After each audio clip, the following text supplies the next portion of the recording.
അസ്സലാമലൈക്കും. ഞാൻ ദിയമോളമ്മയാണ്.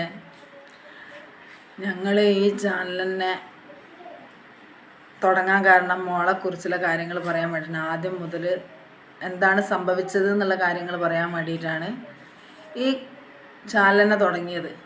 പക്ഷേ പല കാരണങ്ങളാൽ നമുക്കിത് പറയാൻ പറ്റിയിട്ടില്ല.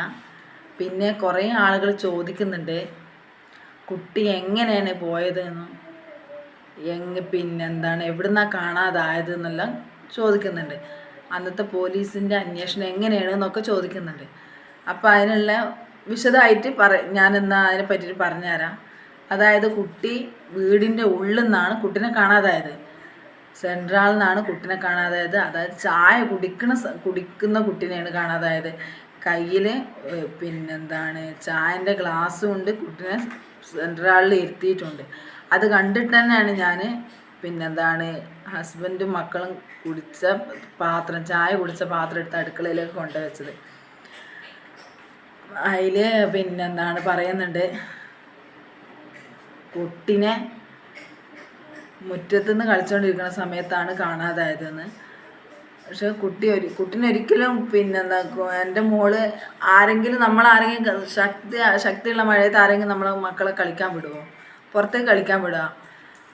പിന്നെ പറയുന്നുണ്ട് ഭയങ്കരമായ മലവെള്ളപ്പാച്ചലില് പിന്നെന്താണ് ഭയങ്കര മഴവെള്ളമായിരുന്നു, ഭയങ്കര മലവെള്ളമായിരുന്നു, അത്രക്കും വലിയ വെള്ളമായിരുന്നു എന്നൊക്കെ പറയുന്നുണ്ട്. ഈ വെള്ളം എന്നൊക്കെ പറയാൻ മാത്രം നമ്മളടുത്ത് കടലോ പുഴയോ ഒന്നുമില്ല. അതായത് നമ്മൾ വീടിൻ്റെ 100 മീറ്റർ അപ്പുറമാണ് ചെറിയൊരു ആണി. അതായത് മഴക്കാലത്ത് മാത്രം വരുന്ന വെള്ളമാണത്. അത് വെള്ളം എന്ന് പറഞ്ഞാൽ ആണിയാണ്, ചെറിയൊരു ആണിയാണത്. ആ ആണി പിന്നെന്താണ് കുറച്ച് വെള്ളം വന്നാൽ തന്നെ പരന്നാണ് ഒഴുകുന്നത്. പരന്നൊഴുകുന്നത് വെച്ചാൽ അപ്പുറത്തെ പറമ്പിലേക്കൊക്കെയാണ്.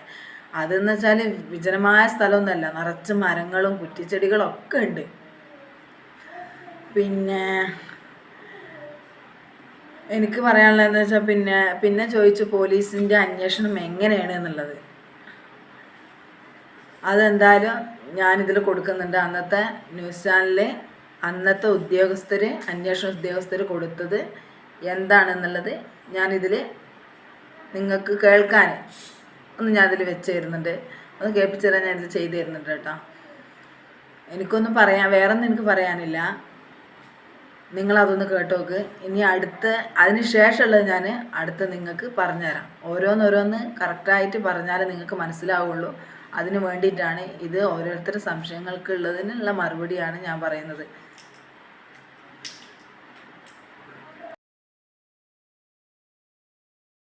കാണാതായ പെൺകുട്ടിയുടെ തിരോധാനത്തിൽ ദുരൂഹത. ഇരിട്ടി കീഴ്പള്ളിയിലെ 1.5 വയസ്സുള്ള ദിയ എന്ന പെൺകുട്ടിയാണ് കാണാതായത്. കുട്ടി മലവെള്ളപ്പാച്ചിലിൽ അകപ്പെട്ടതാകാമെന്ന നിഗമനത്തിലാണ് പോലീസ്. എന്നാൽ കുട്ടിയെ തട്ടിക്കൊണ്ടുപോയതാകാമെന്നാണ് വീട്ടുകാരുടെ സംശയം. കഴിഞ്ഞയാഴ്ച കണ്ണൂരിൽ ശക്തമായ മഴയും മലവെള്ളപ്പാച്ചിലും ഉള്ള ദിവസമായിരുന്നു കീഴ്പള്ളിയിലെ സുഹൈൽ ഫാത്തിമ ദമ്പതികളുടെ മകൾ ദിയ എന്ന 1.5 വയസ്സുകാരിയെ കാണാതാവുന്നത്. വീട്ടുമുറ്റത്ത് കളിച്ചുകൊണ്ടിരുന്ന കുട്ടി പെട്ടെന്ന് അപ്രത്യക്ഷമാവുകയായിരുന്നു. സമീപത്തെ കൈത്തോട് ഈ സമയം നിറഞ്ഞൊഴുകിയിരുന്നു.